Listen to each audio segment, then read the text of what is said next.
महाप्रभु वल्लभाचार्य जी के ये जो अष्ट सेवक हुए, अष्ट छाप कवि हुए, उनमें 4 शिष्य थे श्री विठल नाथ जी के और 4 थे श्री वल्लभाचार्य। वल्लभाचार्य जी के ज्येष्ठ पुत्र श्री विठल नाथ जी थे। उनमें सबसे प्रथम थे श्री सूरदास जी महाराज। ये बड़े अद्भुत महाभागवत है और इनकी श्रीनाथ जी में श्रृंगार शोभा का वर्णन करने की सेवा थी। श्री सूरदास जी का प्रादुर्भाव विक्रम संवत 1535 वैशाख शुक्ला मंगलवार को दिल्ली के समीप सिही ग्राम में हुआ था। सिही ग्राम जहां जन्मेजय जी ने सर्पेष्टि यज्ञ की थी, उस स्थान का नाम सिही ग्राम। वहीं श्री सूरदास जी का प्रादुर्भाव। जैसे प्रभु पधारे वैसे उनके सखा भी पधारे। प्रभु श्रीनाथ जी के ये सब निजी परिकर हैं। अष्ट सखा के स्वरूप में ये महापुरुष जन जो थे वो पधारे। श्री सूरदास जी अकिंचन सारस्वत ब्राह्मण कुल में जन्म लिए, बहुत ही गरीब ब्राह्मण कुल। कोई कोई जो ये कहते हैं कि रुणकता नामक ग्राम में सूरदास जी का जन्म हुआ, वो ठीक बात नहीं है। सूरदास जी रुणकता ग्राम के पास गौ घाट पर बाद में लौट, जब वहां से आए तो यहाँ कुछ दिन रहे, तो जो लोग नहीं जानते वो कह देते हैं कि सूरदास जी का जन्म रुणकता ग्राम में हुआ। ऐसा नहीं था। और सूरदास जी जन्म से अंधे थे, अंधे ही जन्मे थे। पिता माता, जब कोई बालक होता है तो हर्ष होता है, लेकिन जब ये प्रकट हुई तो उदासी हुई। जब देखा बालक के नेत्र नहीं तो किसी को हर्ष नहीं हुआ। देखो, संसार का बड़ा विचित्र स्वरूप है। जन्मांध बालक को देखकर सब उदासीन रहने लगे, कोई प्यार न करता सूरदास जी से। माता पिता परिवार का कोई नहीं, जहां पढ़े हैं पढ़े हैं। कभी माता को मन आया तो भले गोद में ले ले, कोई प्यार नहीं करता। श्री सूरदास जी को जब शुद्ध आई तो देखते थे कि कोई उनके समीप नहीं बैठता। तो देखते थे, क्या देखते थे? अंतर की वृत्ति से अनुभव करते कि ना माता दुलार करती, ना पिता, ना कोई भी ग्राम का, ना कोई परिवार का। भगवत प्रेरणा से बाल्यावस्था में ही इनके हृदय में दिव्य ज्ञान था। उसी समय छोटी अवस्था में ही उन्होंने एक पद गाया, स्वार्थ मीत सकल जग माही, स्वार्थ मीत सकल जग माही। ये संसार का स्वरूप है। सच्ची मान लीजिए, सच्ची मान लीजिए, आप इनके काम लायक हैं इसलिए प्यार कर रहे हैं। नहीं, कोई प्यार नहीं कर रहा, मान लीजिए। बोले क्यों बार बार कहते हो मान लीजिए? नहीं, बाद में पछताना पड़ेगा। अंत ही तो ही तजेंगे पामर, तू न तजय बहीते, मन पछितई है अवसर भी। इतना पिता स्वार्थी कि कभी गोद में नहीं लिया सूरदास जी को, कभी दुलार नहीं किया, कभी माता ने प्यार नहीं किया, कभी कोई पास नहीं बैठता। अब आप विचार कीजिए जरा, सब उपेक्षा। अच्छा, इस उपेक्षा का लाभ हुआ सूरदास जी को। हर समय बस एक बात हुई कि मुझ अंधे का तो एक ही सहारा है, श्री कृष्ण, श्री कृष्ण, श्री कृष्ण, श्री कृष्ण। यह है कृपा। हम तो चाहते हैं सबके ऊपर ऐसी कृपा हो सबके ऊपर ऐसी। अरे वो आंख से अंधे थे, अब तो दिमाग से अंधे हैं। जो हमें प्यार नहीं कर रहे हैं उनको भी कहते हैं कि हमें प्यार कर रहे हो, अपना जीवन हम व्यर्थ में नष्ट कर रहे हैं। अब उनके हृदय में बार बार निकलने लगा, हा कृष्ण, हा कृष्ण। ये बहुत कृपा है। भगवान ऐसी कृपा करे, सब जगह से ठोकर मिले, तुम्हें सब जगह अपमान मिले, सब तुम्हें छोड़ दे, फिर सबका मालिका के हाथ मिला ले। सच्ची बात है। सुनेरी मैंने निर्बल के बदला, जिसका कोई नहीं होता मेरा ठाकुर उसको दुलार करता है। सूरदास जी का जो प्रथम चरण जीवन का बाल्यावस्था बड़ा दुखद, कोई प्यार नहीं करता। कभी याद आ गई तो मां उपेक्षा पूर्वक रोटी दे देती, नहीं सभी मनाते थे मर जाए तो अच्छा है। क्या उनको दिखाई तो देता नहीं कहां सोच जाना है, क्या करना है। अब आप थोड़ी देर आंख मूंद के ऐसा भाव करें कि जिसकी आंखें ना हो उसको कितना कष्ट होता है। सोचो आप, थोड़ी देर आप भावना करें, आप अपनी आंखें मूंदे, फिर सोचें, चल के देखिए, खाने पीने के उठने बैठ, आप सोचो कितना भयानक। और फिर कोई प्यार ना करे, और कौन प्यार करेगा, सब स्वार्थी। आप देख लीजिए प्रकट में इस महापुरुष के जीवन में देख लीजिए, सूरदास जी के हृदय में बड़ा एक व्याकुलता जनित दुख उदय हुआ कि कोई मुझे प्यार नहीं कर रहा।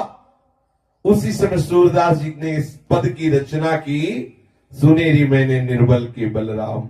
आहा, जो हार गया अंदर से उसके लिए सहारा क्या है, हरिनाम। हो जो हरिनाम है, अगर हृदय में चल रहा तो महाबल है। आप निश्चित समझ लो, वो हरि को भी अधीन करने की सामर्थ्य रख लेता है, औरों की तो बात जाने दो। सुमीर पवन सुत पावन नामो, अपने बस कर राखे रामो।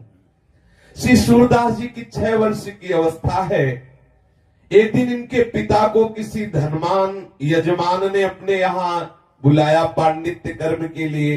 सारस्वत ब्राह्मण थे, कुछ उपरोहित कर्म किया, तो उसने 2 मोहरें दी।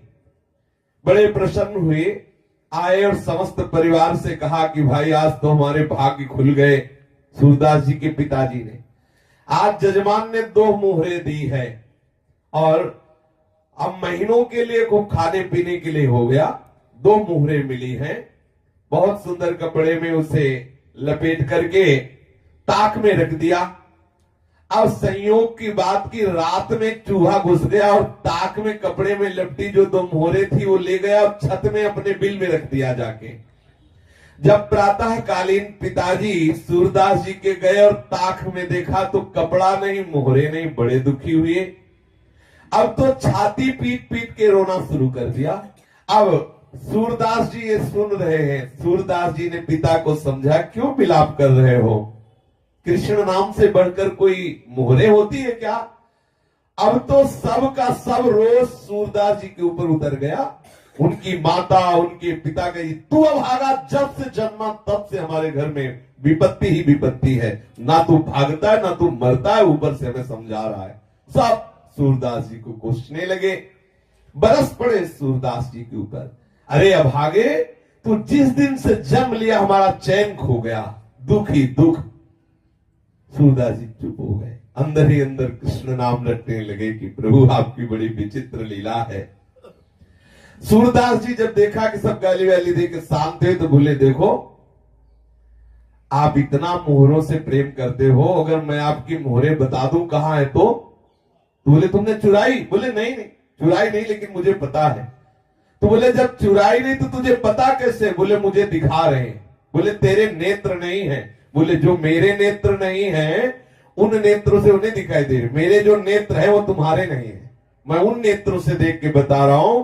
पर एक शर्त है, हम आपकी मोहरे बता देंगे जहां छुपी हुई है, पर फिर हम घर से निकलेंगे तो आप हमें रोकोगे नहीं।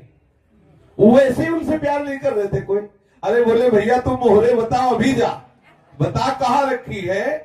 श्री सूरदास जी ने कहा ऊपर छत में जाइए, चूहे का बिल है, बिल के अंदर जाकर के उसे थोड़ा खोदिए। चूहा ले गया और वहीं है। पिताजी और परिवार के लोग भाग के गए। जब वहां गए तो ठीक जैसा सूरदास जी ने कहा था वैसे ही वो मोहरे मिल गए। अब लौट के आए, सूरदास जी ने कहा अच्छा तो अब हम चले। तो उनको लगा बेटे में चमत्कार है। तब उन्होंने कहा कि भाई अब तुम हमें छोड़ के कैसे जा। अभी कह रहे थे मर क्यों ले जाता, भागे, 2 मोहरे मिल गई तो अब गले लगा के, रे भाई तुम कैसे हमें छोड़ के जाओगे, हम तुम्हारे बिना कैसे रहे। सूरदास जी अंदर ही अंदर मुस्कुरा रहे, अरे स्वार्थी संसार। तो वो कहा नहीं नहीं पिताजी अब आज्ञा कीजिए, अब हम तो जा रहे हैं। श्री सूरदास जी घर से राह में उनको छोड़ दिया गया। धीरे धीरे चल रहे हैं, 4 कोस पैदल चले। सोचो नई अवस्था है, आंखों से दिखाई नहीं दे रहा है, और ये केवल बाहरी प्रेम के 2 शब्द बोले थे पिताजी ने, अरे रुक जाओ काहे को जा रहे, वो भी जो मोहरे मिल गई नहीं। अभी पहले कह रहे थे मर जाए। अच्छा ये बिल्कुल सच्ची मानो, बहुत धोखे में हो यदि आपको लग रहा हो तुम्हें कोई प्यार कर रहा है। बिल्कुल बिल्कुल सावधान सावधान, तुम्हारे समय को नष्ट किया जा रहा है। बहुत कम समय है, सच्चिदानंद प्रभु से प्यार कर लो। गांव के बाहर 4 कोस चलने के बाद एक तालाब और उसी के समीप एक पीपल का वृक्ष था, वहीं जाके बैठ गए सूरदास जी। सायंकाल के समय उसी गांव का एक ब्राह्मण जमींदार गायों को खोजता हुआ जा रहा था, देखा कि कोई पीपल की जड़ के समीप बैठा आए। तो उनका, भाई तुम कैसे बैठे हो? तो बोले तुम कैसे यहाँ आए हो? तो उनका, हम तो अपनी गाय ढूंढने आए हैं और बहुत खोजा लेकिन गाय नहीं मिल रही, अगर कोई बता दे तो मैं उनमें से 2 गाय भेंट कर दूंगा। सूरदास जी ने कहा मुझे भेंट की तो जरूरत नहीं, लेकिन मुझे यहीं से दिखाई दे रही तुम्हारी गाय कहाँ है। उनके अंतर के नेत्र देखो, अंदर से जब भजन होता है तो दिव्यता आ जाती है। ये तो खैर महापुरुष जन ही है, वैसे भी अंदर से जब भजन होता है तो सब भागवतिक, जैसे प्रभु के लिए भूत भविष्य वर्तमान का भेद नहीं, हम जीव के लिए है। जैसे अपने हाथ पे आंवला रख दिया जाए तो चारों तरफ से हम देख सकते हैं, ऐसे भूत भविष्य वर्तमान को ऐसे देख सकता है जैसे आंवले को देख सकता है। जो भगवदाकार वृत्ति को प्राप्त महापुरुष है, पीछे क्या हुआ, अभी क्या है, आगे क्या होगा, ऐसे दिखाई देता है चारों तरफ से, जैसे हम आंवले को देख सकते हैं ऐसे। सूरदास जी ने कहा मुझे तुम्हारी 2 गाय भेंट तो नहीं चाहिए, पर मैं बता सकता हूं कि तुम्हारी गाय कहाँ है। यहां से 1 कोस दूर जाओ और वहां जमींदार की, जो जमींदार है उसकी घुड़शाला है, घुड़शाले में तुम्हारी सुंदर गायों को बांध लिया गया है, जाओ। अब बता दिया, वो गया, जमींदार को पता पूछा, उसके घुड़साल में गया तो वहां देखा उसकी गाय बंधी थी, बड़ा प्रसन्न हुआ, अपनी गायें वो खुलवा के लाया। अब उसने कहा श्री सूरदास जी से कि आप 2 गाय ले लो। सूरदास जी ने कहा कि मुझे गाय नहीं चाहिए, मैं तो ठाकुर जी के चरण आश्रित हूं। ब्राह्मण बहुत प्रभावित हुआ कि इतनी छोटी अवस्था, इतना उच्च कोटि का प्रभाव। उसने कहा तो फिर मुझे एक आदेश करो, तुम ऐसी पीपल के नीचे बैठे हो, मैं यहाँ एक झोपड़ी बनवा दूं। सूरदास जी ने कहा ठीक है, ये कर सकते हो। तो सुंदर एक झोपड़ी बनवा दी और खाने पीने की व्यवस्था कर दी, और 1-2 आदमियों से कहा कि इनकी देख रेख करते रहना, कोई इनको सतावे ना, क्योंकि इनको दिखता नहीं है। सूरदास जी के बहुत दिव्य सगुण, बहुत सुंदर गुण, क्योंकि जो भजन करता है उसमें दैवी संप्रदा का जागरण हो जाता है। ख्याति बढ़ने लगी, वहां बहुत से लोग आने लगे और शिष्य बनने लगे श्री सूरदास जी के। अब सूरदास जी सबको उपदेश करते, लेकिन सम्मान अंदर से स्वीकार नहीं करते। बहुत लोग मान करने लगे। 12 वर्ष तक उस पीपल की जड़ के नीचे सूरदास जी रहे, उस झोपड़ी के नीचे। एक दिन रात्रि में सहसा सूरदास जी के मन में विचार आया था कि आए थे हरिभजनन को औटे लाख का पास, यहाँ तो बहुत लोग शिष्य बन गए, बहुत भीड़ हो गई, हमारा एकांत भंग हो रहा है, अब मुझे हटना चाहिए यहाँ से। हमारी मूढ़ता देखो, मैं इसमें सुख मान रहा हूं, मैं अपने लक्ष्य को भूल गया, सब कुछ त्याग करके एक वस्त्र शरीर में धारण करके वहां से चल पड़े, बिना विश्राम किए पूछते हुए। फिर विश्राम घाट में आए, मथुरा में विश्राम घाट में, और यहां कुछ दिन घाट में रुके रहे। फिर यहां से रुनकता ग्राम के निकट यमुना घाट पर पहुंचे, जिसे गौ घाट कहते, वहां रहने लगे। सूरदास जी का बड़ा ही सुंदर गला था, गान करने में बहुत ही सुंदर स्वर था, और विचार शक्ति बहुत तीव्र थी, भगवत भक्ति महान। इन सब सद्गुणों से गौ घाट में भी भीड़ लगने लगी। गौ घाट में भी ब्रजवासी जन और बाहर के लोग आ करके इनके सामने बैठते, भगवत चर्चा करते। बहुत तो शिष्य हो गए। ये जन समाज में स्वामी जी के नाम से जाने लगे, स्वामी सूरदास जी। जिन दिनों श्री सूर स्वामी गौ घाट पर अपना निवास बनाए हुए थे, उसी काल में श्रीमद वल्लभाचार्य जी महाप्रभु भक्ति मार्ग की अद्भुत प्रकाश को फैला रहे थे। दक्षिण के शास्त्रार्थ में विजय के कारण सभी उनके लोहा मानते थे। संवत 1567 में श्री वल्लभाचार्य जी जब अपने बहुत से सेवकों को साथ लिए हुए प्रयाग के पास एक स्थान है, वहां से ब्रज आ रहे थे, तब श्री महाप्रभु का गौ घाट में पड़ाव पड़ा। सब लोग श्री यमुना स्नान करके नित्य कृत्य से निवृत्त होकर के रसोई बनाने में लगे। एक सेवक ने सूरदास जी को वृत्तांत सुनाया कि कोई बहुत बड़े महापुरुष पधारे हुए हैं गौ घाट में ही, शायद उनका नाम श्रीमद वल्लभाचार्य जी है, ऐसा बताया। सूरदास जी बोले, मेरे हृदय में कुछ हो रहा है, ऐसा लग रहा है कि मैं जिनकी खोज कर रहा था वो आ गए, मुझे उनसे मिलाया जाए। सुखपूर्वक जब विराजमान हो आचार्य चरण तो मुझे बताया जाए, सावकाश मिलने पर मैं उनके सामने जाकर के प्रणाम करना चाहता हूं। एक सेवक ने ऐसा ही किया। जब देखा कि आचार्य चरण आराम से विराजमान है, सूरदास जी से कहा कि अब बहुत बढ़िया अवसर है, शीघ्र चलिए। सूरदास जी सेवक के साथ गए। श्री आचार्य चरण आसन पर विराजमान थे। सूरदास जी ने अपने हाथ उठाए ऊपर और साष्टांग आचार्य चरणों में प्रणाम किया, बैठ गए दैन्यता से। आचार्य चरण ने कहा, मैंने सुना है तुम भगवान का यश गाते हो, सुनाओ, कोई पद सुनाओ। तो श्री सूरदास जी ने सुनाया, हरि हो सब पति तन को नायक, हरि हो सब पति तन को नायक।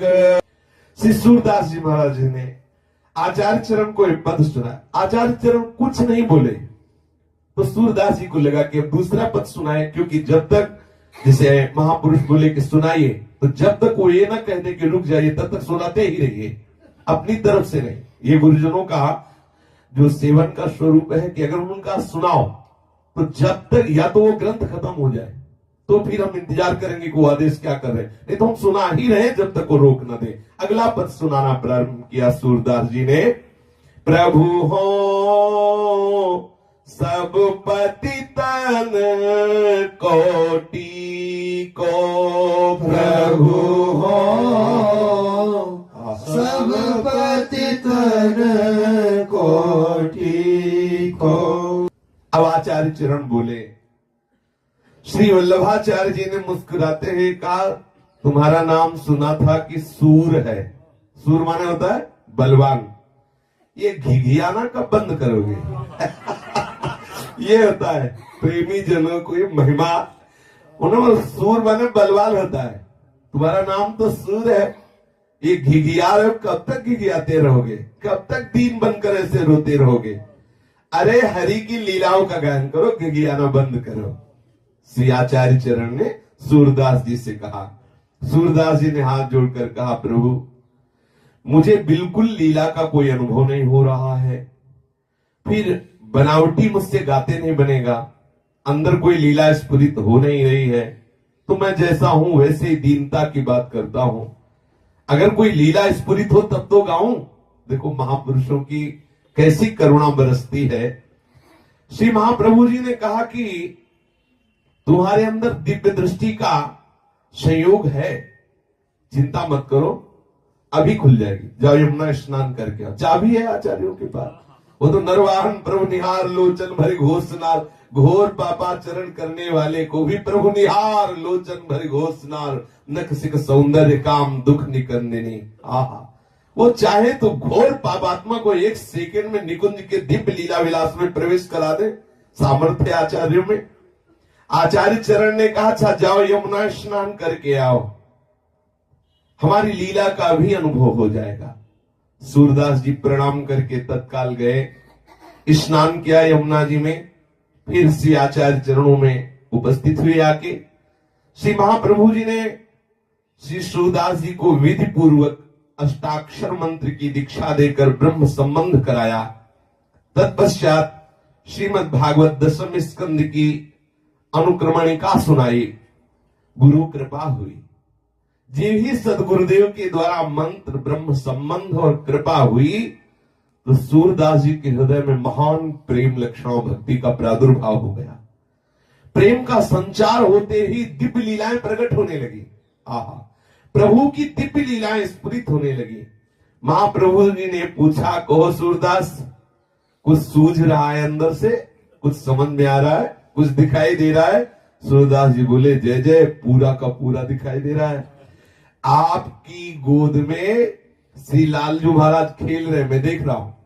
सूरदास जी कह रहे हैं आचार्य चरण से, आपकी गोद में लालजू खेल रहे हैं, अद्भुत नील कांति है, श्याम रंग ऐसा है कि हमारी वाणी में सामर्थ्य नहीं बता सकूं, और वो बालक मेरी तरफ देख करके कुछ बोल रहा है। महाप्रभु जी ने मुस्कुरा के कहा, तो अब सुनाओ, अब लीला का कोई पद सुनाओ।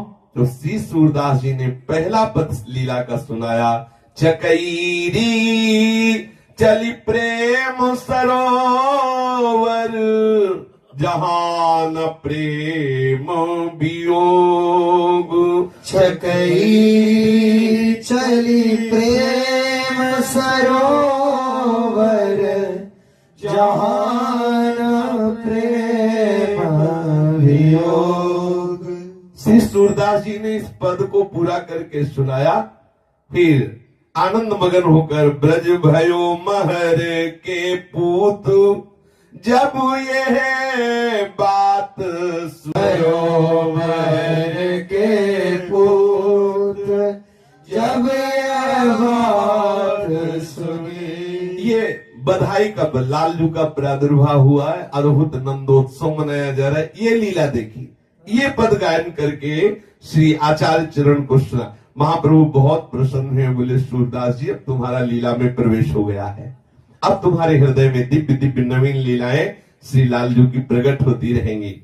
आचार्य प्रभु ने इन्हें 3 दिवस गौ घाट में रुक करके सुबोधनी, पुरुषोत्तम सहस्त्र नाम ये सब श्रवण कराया, जिससे इन्हें संपूर्ण भागवतों के रहस्य का परिज्ञान हो गया।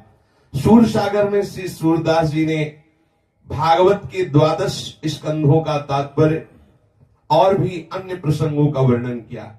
श्रीमद वल्लभाचार्य जी ने श्री सूरदास जी को साथ में ले लिया और फिर गौ घाट से ब्रज को प्रस्थान किया।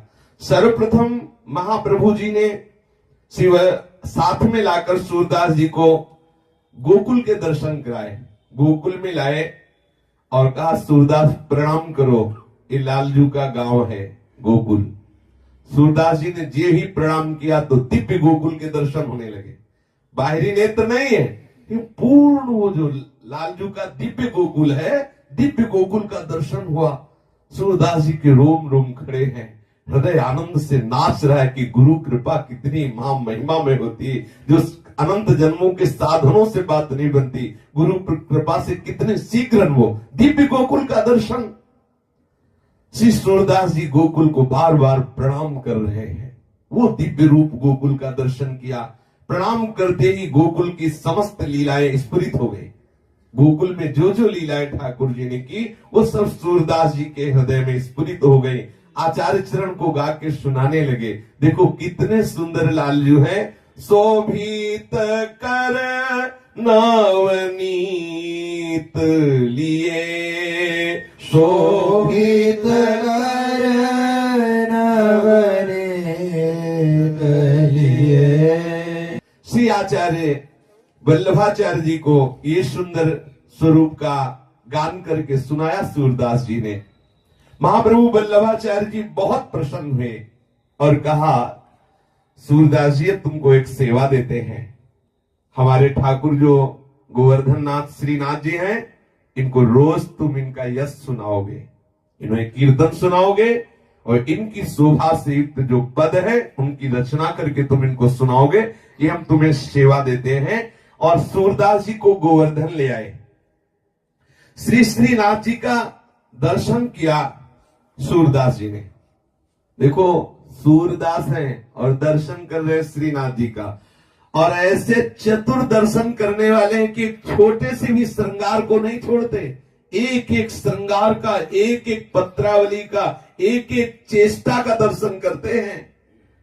श्रीनाथ जी के सामने जब श्रीनाथ जी का दर्शन किया तो हाथ जोड़कर कहने लगे कि हे श्रीनाथ जी, अब हो नाचो बहुत गोपाल।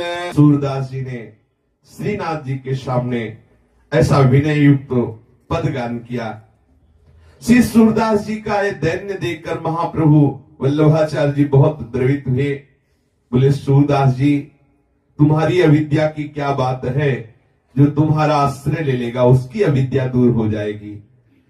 अब देखो तुमने श्रीनाथ जी का दर्शन कर लिया, अब तुम ये बाहरी दीनता का त्याग कर दीजिए, और प्रभु की लीला का ज्ञान कीजिए। उसी दिन से सूरदास जी दैन्य के पद बंद कर दिए और श्री ठाकुर जी को प्रातःकालीन मंगला से लेकर शयन तक के पद सुनाने लगे, जो आठों कालीन प्रभु की दिव्य दिव्य श्रृंगारमयी दिव्य दिव्य लीलाएं हैं, उनको गा गा करके सुनाते।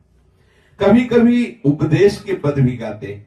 संगीत सम्राट तानसेन के मुख से श्री सूरदास जी का एक पद सुना, दिल्लीश्वर अकबर बादशाह, तो उसका मन मचल उठा कि ऐसा पद करता। और जब पता चला कि वो बाहरी नेत्रहीन, तो और आकर्षण हुआ। उसके हृदय में लालसा जागृत हुई कि सूरदास जी को सभा में बुलाया जाए और मैं उनका पद सुनूं। संयोग से संवत 1613 में जब प्रभु श्रीनाथ जी मथुरा में विराज रहे थे और सूरदास जी भी वहीं थे, उनकी कीर्तन सेवा थी श्रीनाथ जी को पद सुनाना। तो ये बात हृदय में उसके थी कि कभी सूरदास जी हमारी सभा में आए, हमें पद सुनाए, लेकिन ना तो ऐसा कोई संयोग बन पाया। तो दिल्ली का जो बादशाह अकबर था, यात्रा के प्रसंग में मथुरा आया हुआ था, और जब उसको पता चला कि सूरदास जी मथुरा में है, तो उसने बड़े आदर के साथ इनको बुलवाया और पद सुनने का अनुरोध किया।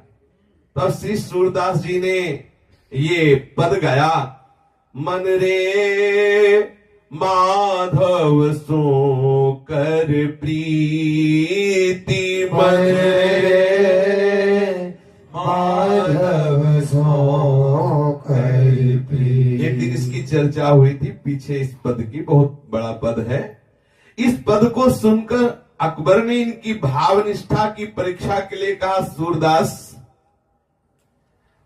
प्रभु ने मुझे बादशाह बनाया है, तो बादशाह का सबके ऊपर शासन लागू होता है। मैं भी मान और दान पाने के योग्य हूं क्योंकि मैं बादशाह हूं। इसलिए मैं चाहूंगा कि तुम मेरे विषय में पद बना करके भी गाओ, क्योंकि मैं बादशाह हूं। सूरदास जी ने कहा कि मैं जिस बादशाह के सामने गाता हूं, उस बादशाह के सामने तुम्हारी बादशाह कुछ नहीं है। और मैं गाऊं जब मेरी बुद्धि हो तब ना। मेरी बुद्धि तो जिस बादशाह में लग गई, वहां से हटने की जगह नहीं रह गई। मेरे हृदय में जगह नहीं, मेरी बुद्धि में जगह नहीं, मैं कैसे गा सकता हूं। पर आपने कहा कि गाइए, तो मैं अपनी बात बता रहा हूं कि नाहिन रह्यो मन में ठोर, नाहिन रह्यो मन में ठोर। सूरदास जी ने इस पद का गायन किया। सूरदास जी के इस पद के भाव को समझकर बादशाह अकबर बहुत प्रसन्न हुआ।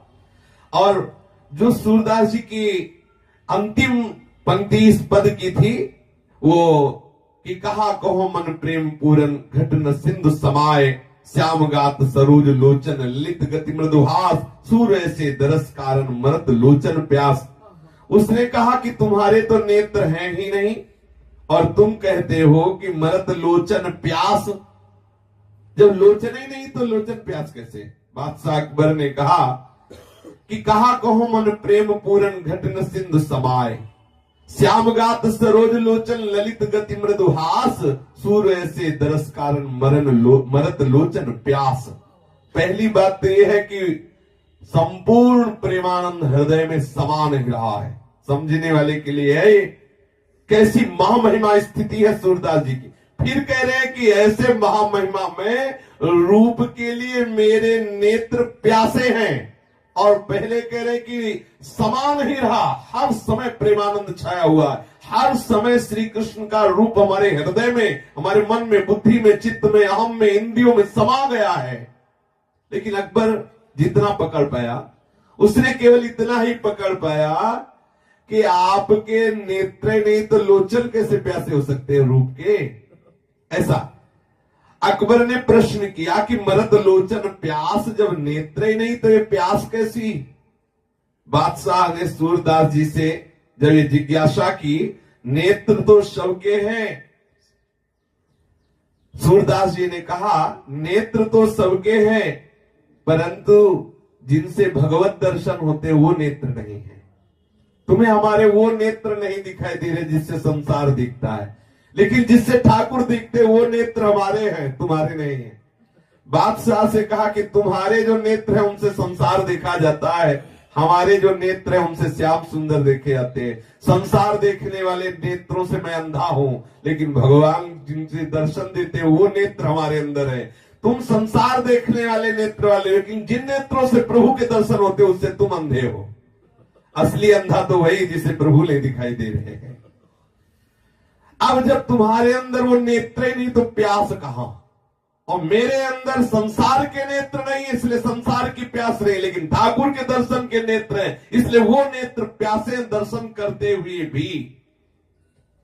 श्री सूरदास जी की बात सुन करके अकबर बहुत प्रसन्न हुआ, बड़ा आनंदित हुआ।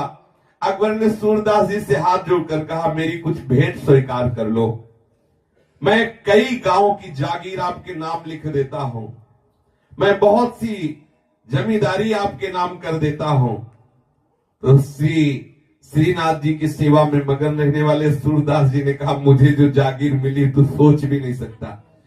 अकबर बादशाह से कहा कि तुम्हें लग रहा है कि सूरदास जी के पास ये जागीर नहीं, लेकिन मुझे जो जागीर मिली मुझे तरस आती कि तेरे पास वो जागीर नहीं है।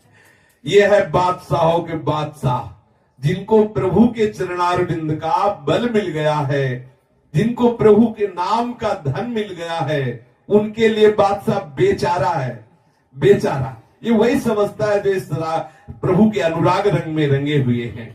नहीं चाहिए मुझे तुम्हारी जमींदारी, नहीं चाहिए जागीर, तुम 2-4 गांव की जागीर दे सकते हो, या हम अनंत ब्रह्मांडों के स्वामी के गुलाम हैं, अनंत ब्रह्मांडों के, जिनके रोमकूप में करोड़ करोड़ ब्रह्मांड वास करते हैं। मैं ऐसे बादशाह का सेवक हूं, तू तो एक मुल्क का बादशाह है, तू क्या दे सकता है? 2-4 गांव?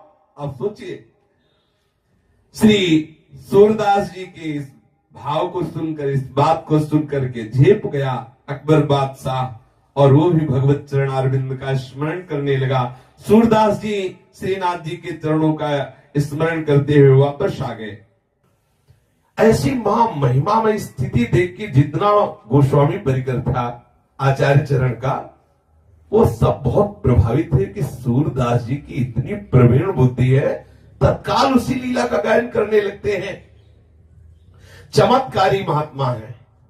परिवार के जो छोटे छोटे आचार्य परिकर के बच्चे भी थे, उन्होंने कहा कि बहुत चमत्कारी है, जैसा श्रृंगार किया जाता है तत्काल वही गा देते जो ठाकुर का श्रृंगार किया जाता है।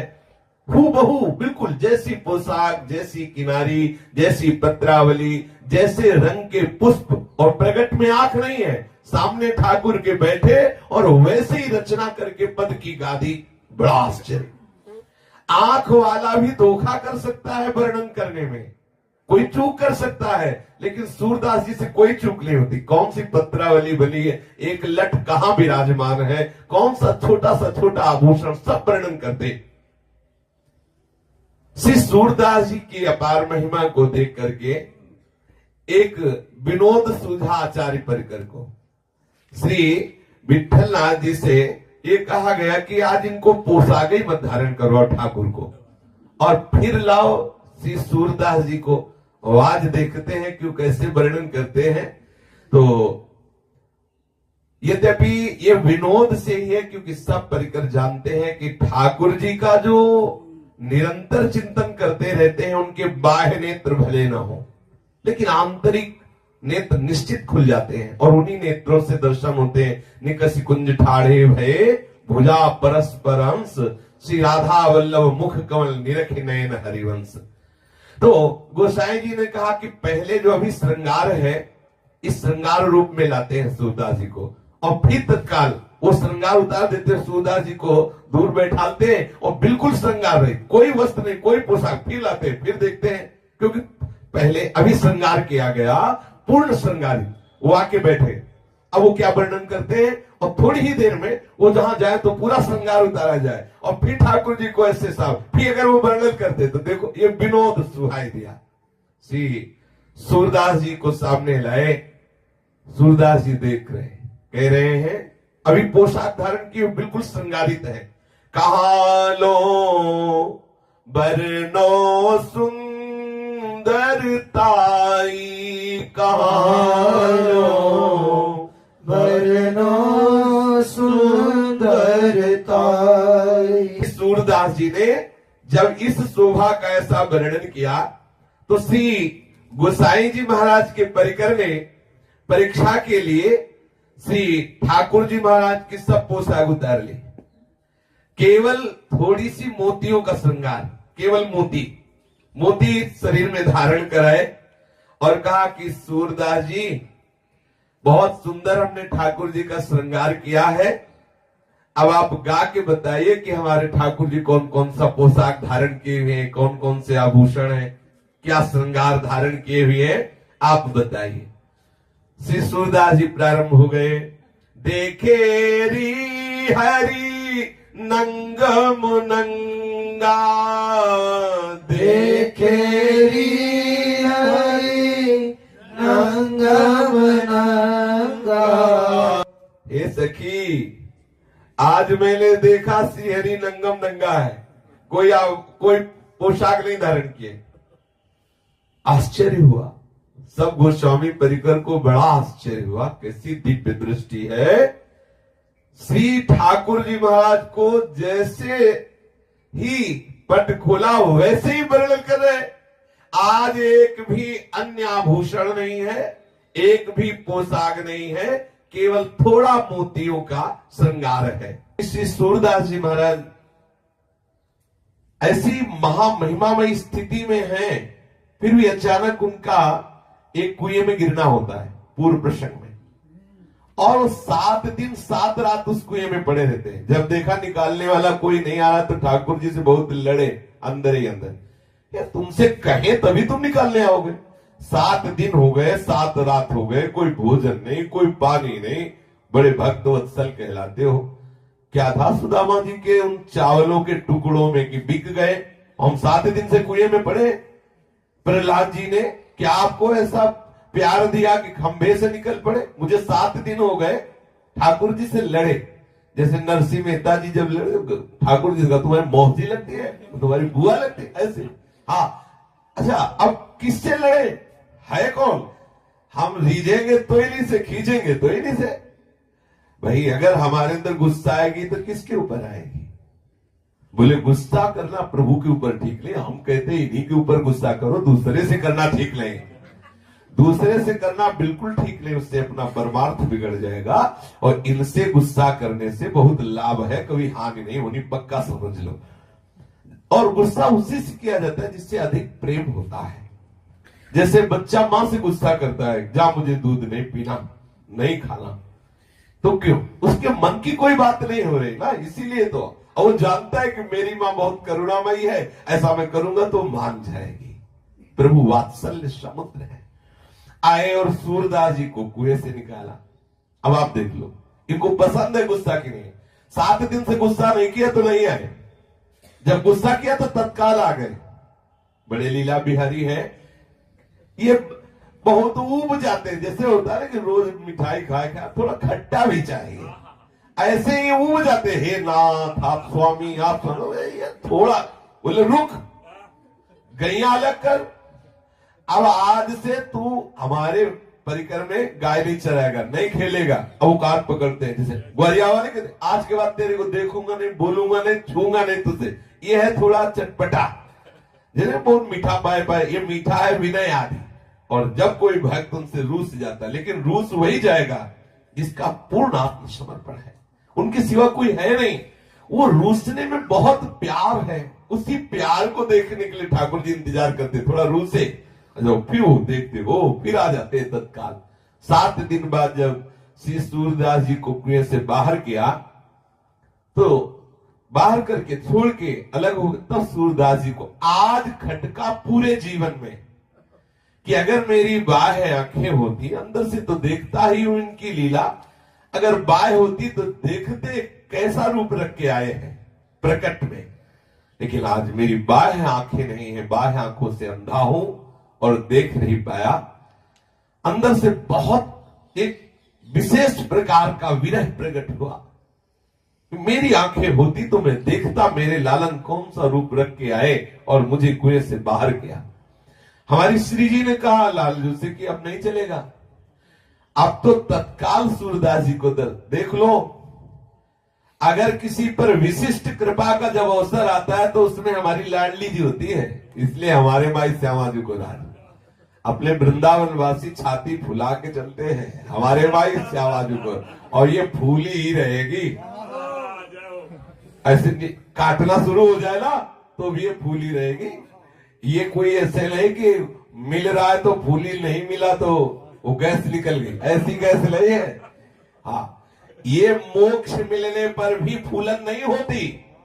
हम जिस फूलन की बात कर रहे हैं ये फूलन मोक्ष मिलने पर भी नहीं होती, ये ठसक मोक्ष में भी नहीं है, ये आनंद, ये सुखानुभूति, ये महामहिमा में गर्व मोक्ष में भी नहीं है। हमारे माई श्यामा जी को कैसी लाडली जी हमारी कृपा। लालजू से कहा चलो सूरदास जी के पास चलो और हम दोनों मिलके उनको दर्शन देते हैं। लालजू ने कहा कि नहीं रहने दीजिए। लालजू ने कहा नहीं, तुम श्री जी ने कहा नहीं अभी चलते। गलबैया दिए हुए नजदीक गए। अब सुना के लालजू सूरदास जी को महान सौभाग्य प्रदान करने के लिए कह रहे किशोरी जू इस अंधे के नजदीक मत जाना, क्योंकि अंधे की बहुत जोर की पकड़ होती है, आपके चरणों को पकड़ लेगा तो छोड़ेगा नहीं। मतलब लालजू अपने अमृत में वचन से सूरदास जी को संबोधित कर दिया कि सखा चूकना मत, प्यारी जू पधारी है कृपा करने के लिए। अब प्यारी जू आपके ऊपर महाप्रेम रस की वर्षा करने के लिए पधारी, चरण पकड़ ले। तो लाडली जी ने कहा हम तो जाएंगे नजदीक, बहुत प्यारी है। बोले हम तो जाए। अब सुंदर प्रेमामृत की वर्षा करने वाले नूपुरों को झनकारती हुई करुणामयी किशोरी सूरदास जी के सामने गई। श्री लालजू ने कहा कि प्यारी जी आप तो बिल्कुल सामने पहुंच गई और ये सूरदास पकड़ ही लेगा। संबोधन करेंगे सूरदास जी बिल्कुल सामने आ चुकी, लाडली जी पकड़। अब ऐसे नहीं कह रहे तो ऐसे कह रहे हैं कि प्यारी जी आप तो बिल्कुल सामने नजदीक पहुंच चुकी है, ये सूरदास पकड़ लेगा। तत्काल सूरदास जी ने प्यारी जी के अत्यंत प्रेमामृत समुद्र का प्रवाह करने वाले कोमल सी चरणारविंदों का स्पर्श किया। सत प्रेम सिंधु मकरंद रसौग धारा सारा नजस्मृता सर्वदास्विते। सच्ची मानिए अपार भाग्यशाली महामहिमाशाली वो है जिनको हमारी प्यारी जी के चरणों का आश्रय हो गया। मेरी लाडली जू, मेरी किशोरी जू। सब सत्संग का पूर्ण सार यही है, जिसने इन गोरे चरणारविंदों को अपना जीवन समर्पित कर दिया। सूरदास जी प्यारी जी के चरणों का स्पर्श प्राप्त करते ही विकल हो गए।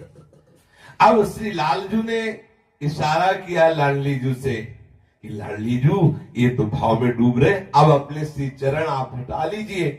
तो जे ही प्यारी जू ऐसे चरण हटाए तो श्री जी की ही इच्छा से सूरदास जी का हाथ श्री लाडली जू के श्री चरणों के नूपुर में एक पेच पे पड़ा और तत्काल वो पेच ढीला होके खुल गया और नूपुर हाथ में आ गए। श्री लाडली जू के श्री चरण का एक पैंजनी, एक नूपुर श्री सूरदास जी के हाथ में आया। अब श्री जी थोड़ा दूर हुए। श्री जी ने कहा कि सूरदास ये मेरे चरण का नूपुर है, मुझे दे दो। बोले आंखों से अंधा हूं, कैसे जानूं कि आपके ही श्री चरणों का नूपुर है। जब दूसरे श्री चरण में नूपुर देखूं और मिलान करूं कि आपके ही श्री चरणों का है तो मैं अपने हाथ से पहना दूंगा। मैं देखना चाहता हूं कि आपके ही श्री चरणों का है कि नहीं। लाडली लाल की तरफ देखी, लालजू लाडली की तरफ देखे, दोनों के इशारे में बात तय हो गई और लाडली जू ने जे ही श्री सूरदास जी के नेत्रों का स्पर्श किया उनके नेत्र खुल गए। देखा सामने प्रेम समुद्र का सार श्री हमारी लाडली जू। ओहो कैसी अद्भुत सौंदर्यता प्यारी जू की है। इसी सौंदर्यता में अखिल लोक चूड़ामणि श्री लालजू महाराज जिनके सौंदर्य को देखकर, लावण्य को देखकर करोड़ों काम मूर्छित हो जाते हैं, ऐसे लालजू जिन सौंदर्य समुद्र स्वामिनी में आसक्त है, उनकी सौंदर्यता का कैसे कोई वर्णन करे। जो को कोटि कलप लग जीवे, कोटि के रसना पावे, तऊ रुचिर बदनार बिंद की शोभा कहे। कैसे कोई प्यारी जू का सौंदर्य वर्णन करे। श्री लाडली जू के सौंदर्य को देख करके और लालजू के लावण्य को देख करके क्या दशा हुई होगी इस महापुरुष के हृदय में, कोई कैसे वाणी से वर्णन करे। विकल हो रहे हैं सूरदास जी। प्रिया प्रीतम थोड़ी देर सूरदास जी के से आनंदमयी दशा का अवलोकन करके आह्लादित हो रहे हैं और सूरदास जी प्रिया प्रीतम की रूप माधुरी को देखकर छके जा रहे हैं। फिर प्रियाजू ने कहा कि सूरदास आज हमारी इच्छा है, तुम कुछ मांग लो, मांगो, तुम्हारी जो रुचि हो मांगो। सूरदास जी ने कहा कि मानो अंदर से कहा कि जिसके आप स्वामी हो उसे मांगना क्या बकाया रह जाता है, जिसके आप स्वामी हो। पर आपने आदेश किया मांगो तो आप हमें देंगी। लाडली जी ने कहा कि तुम्हें कोई संशय है कि आप मांगोगे और मैं दूंगी नहीं? ऐसा क्या है जो तुम मांगो हम देना? सूरदास जी ने कहा तो मुझे पुनः अंधा बना दो। लाडली जू, जिन नेत्रों ने इस रूप को देखा अब वो नेत्र किसी और को न देखें, इसलिए मेरे नेत्र जैसे पहले थे वैसे ही कर दो। प्रिया प्रीतम विकल हो गए सूरदास जी की इस भावना को देखकर, इस प्यार को देखकर। तत्काल सूरदास जी के जो बाह्य ज्योति प्रकट हुई थी नेत्रों की, वो अंतर ज्योति में प्रकाशित हुई। श्री सूरदास जी के सामने जिन प्रिया प्रीतम की अद्भुत दिव्य झांकी प्रकट हुई थी, उसी रूप में मगन होकर के सूरदास जी पराशर